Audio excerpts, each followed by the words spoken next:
looking at brand new SM10 wedges. Here's the new finish that we're going to introduce. We had brushed steel in the past. This is nickel, little less shine to it. Nice dark finish that sits right in between jet black and pure chrome. I think people are going to enjoy this just because it reduces glare, but isn't quite as dark as a jet black. So it's like this awesome in the middle third option that we created. Some process improvements or product or tech improvements that we've created are we continue to push CG up and forward in the higher lofted wedges. What it does is it helps keep that ball flight down, especially in the higher lofted wedges where you might see the ball start to roll up the face, come out high, and land a little short. Now, moving CG forward and up allows us to allow the player to square the face as they want and keep that flight down so that they have more control over where the ball is going to land. Another thing that we worked on in the lower lofted wedges was kind of mirroring our CG placement between heel and toe to match up with our iron line. So looking at NB, CB, T100, T150, T200, we realized our CG on our higher lofted clubs started moving a little more face center or more toward. And what we did was we wanted to mirror that with our 46 degree, 50, 52 degrees. So we've been able to do that, and feedback has been great. This week last week we introduced SM10 on tour and had over 160 in play, making it the number one model in play on tour. So adoption's been very quick. A lot of our changes were based off of feedback from not only tour but players all over the world, and the feedback has been, hey, you guys did exactly what we were asking for, so of course I'm going to put it in play. Alright, so kind of going through the grinds, I know that there's a lot of them. We have 25 loft and grind combinations in right and left-handed. So starting with the lowest bounce would be the T grind. T grind is nice for players that have precise delivery. It's a very narrow sole. It is easy to open, and it sits very close to the ground. It's actually the most used lob wedge grind on tour right now. Those players are pretty good at delivering the club consistently. So for a player that maybe doesn't deliver so consistently, it may dig a bit, but at the same time, a shallow player or a player that's in very firm conditions, this would be a great option, especially the player that likes to open the face and hit high, soft shots. Moving on to M grind, this is kind of the granddaddy of them all. A lot of grinds are based off of what Bob did with this M grind. It plays effectively to 8 degrees of bounce. Also has a lot of heel, toe, and trailing edge relief. Sole's a bit wider than a T grind, so it's going to resist digging a bit more than the T. Trailing edge doesn't fall away quite as severely, but still very good if you want to open the face and play higher lofted shots. Also very good if you like doing some toe down chipping. That toe relief allows you to do a little bit less resistance to the turf. Moving on to F grind. F grind we have in a lot of our lower lofted wedges. So 46, 50, 52, or 46, 48, 50, 52, 54, 56, we have F grind options. Now in the pitching wedges, we have a standard 10 degree bounce. In the gap wedges, we have 8 and 12. So we can fit both the neutral to shallow player or the neutral to steeper player. In the 54 and 56, we have a 14 degree option. It being the widest soled sand wedge with the most bounce that we offer. Moving over to S grind, slightly narrower, very similar to say an F grind, but a little bit less bounce and a little bit trailing edge relief. S grind's available 54 through 60. So the player that likes to lean the shaft forward or back to hit shots up in the air or lower, this is a great wedge for. Not as much heel relief, so you might not be able to open the face quite as easily and lower the hands and hit that high flop shot. It's more for the people that kind of keep the club sold in a neutral position and lean it forward and back. Based off of our staffer Steve Stricker, he's always played a wedge very similar to this, so he's a good person to look at as far as the technique that gets used for this in, say, a lob wedge. It's very popular in a sand wedge as a mid-bounce option. Doesn't dig too much, but is also a touch narrower than, say, the F grind. So if you feel the F grind bouncing a bit, S grind's a good option to go to. And D grind is available in 54 through 60 as well. It's essentially the same shape as an M grind, same features and benefits, but with more bounce. So if you're a steeper player, this is going to resist getting into the turf a bit more, but still allow you to open the face, play those toe down chip shots. Also maybe have a bit more shafting. So if you enjoy that shape or profile on the sole, you can also take a look at the D grind as a higher bounce option. You may pair it as a 54 or 56 degree loft. If you say play a lower bounce in the 58 or 60, or if you're a steeper player, it may be a great option for a 58 or a 60. And then finally with the K, in our main line is the widest sole with the most bounce. So if you are very steep or struggle getting out of bunkers or really like to lean the hands forward through impact, K grind's great. Now, not pictured and not in the main line of SM10, it will be available in WedgeWorks, is our low bounce K, which is 6 degrees of bounce and is very, very popular on tour. At one point in time, I think 7 out of the top 10 players in the world were playing a low bounce K grind. The reason they like it is very easy to hit out of a bunker, but still sits low to the ground because it has lower bounce.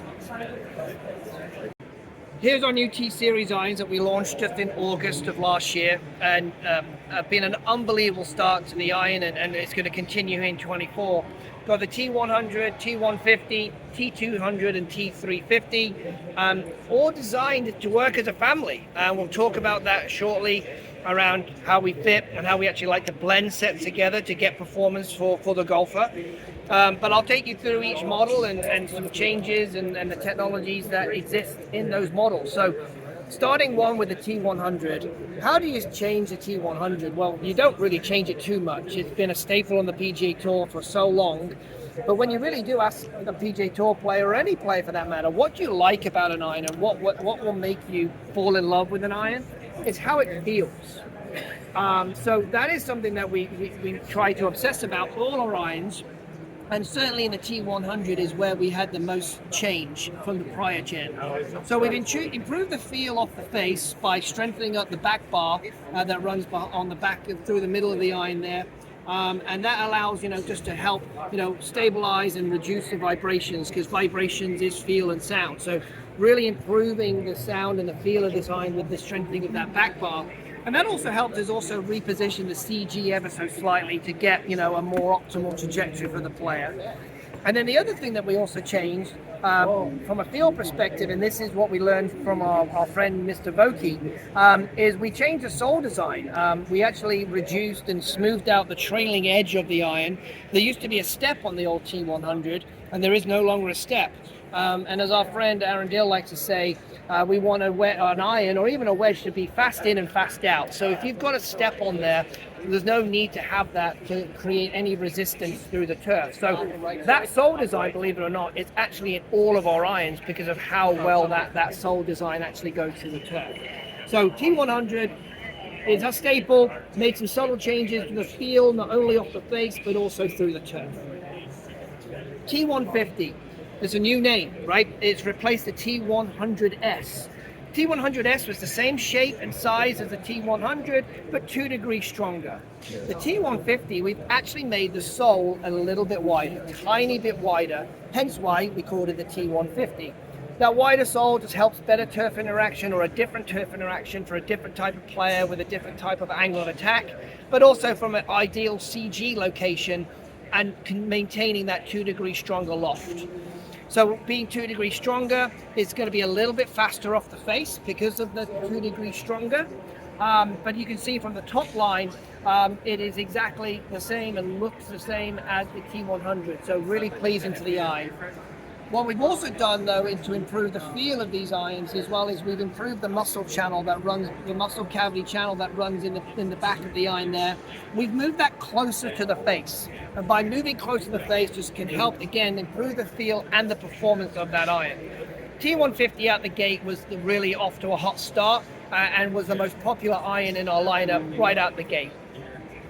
The most significant, though, changes has been in the T200 and the T350 as we move into our player distance iron in the T200. What we've got there is a forged face to make sure we have that forged feel. We have a dual taper face, though, so in both the T200 and the T350, both forged facing with this taper technology where the toe and the heel are a little bit thinner than the center of the face, which allows to maintain ball speed across the face. We've positioned tungsten in all of these irons, believe it or not. Tungsten is in all of these irons, up to 80 grams of tungsten in each iron head. And in the T200, that tungsten is positioned a little lower, so we can obviously get a little bit of a higher launch out of there. So if you're looking for incredible feel off a forged face, you're looking to maximize your distance, and you're also looking for forgiveness across the face, the T200 is that iron for you.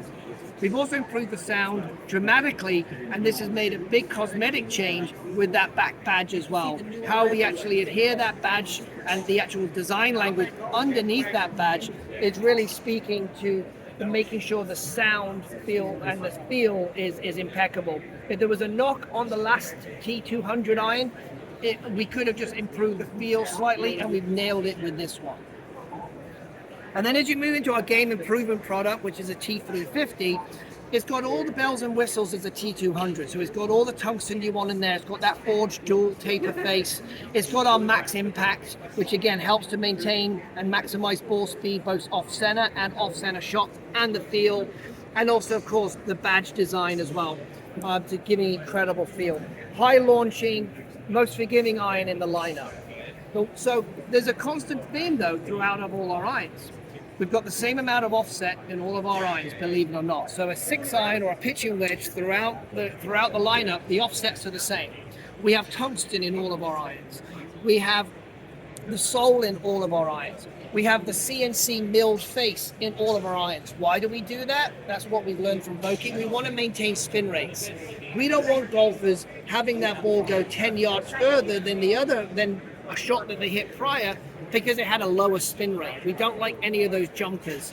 And that's what's so great about our irons. They're really consistent all the way across the face, and they absolutely feel and sound perfect. We really recommend you getting fit for these, because our fitting philosophy ties into our DNA. Our fitting philosophy is what we call the 3Ds. What we're looking for you is to maximize your distance, but also have consistent distances and consistent distance gapping. We want tight dispersions, and we want to make sure that you have the ideal angle of descent. So distance, dispersion, descent is our 3Ds. And we actually have 90% of our tour players playing a blended set, which means within your set makeup, you might have 1, 2, if not 3 of these irons within your set. We're seeing close to 80% of our custom orders come in with blended sets, because that's what you'll experience getting fit by us, by our fitting specialists out there. Because there's a point where everyone breaks. And what I mean by that is we want to see 5 miles an hour of ball speed between one iron to the next. So if your ball speed on your 7 iron is 120 miles an hour, your 6 iron needs to be 125 miles an hour. Your 5 iron needs to be 130 miles an hour. And we always want your angle of descent to be at 45 degrees. At some point in your set, everyone breaks.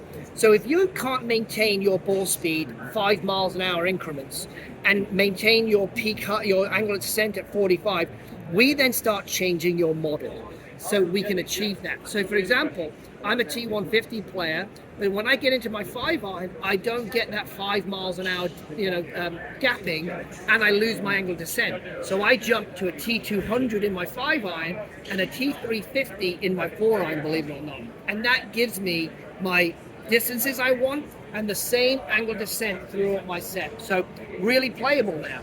And everyone can experience that in their fitting because we actually provide 4 and 5 irons to our fitting network out there, and we don't just fit you for a 7-iron like other people do. So go and get fit and enjoy the process.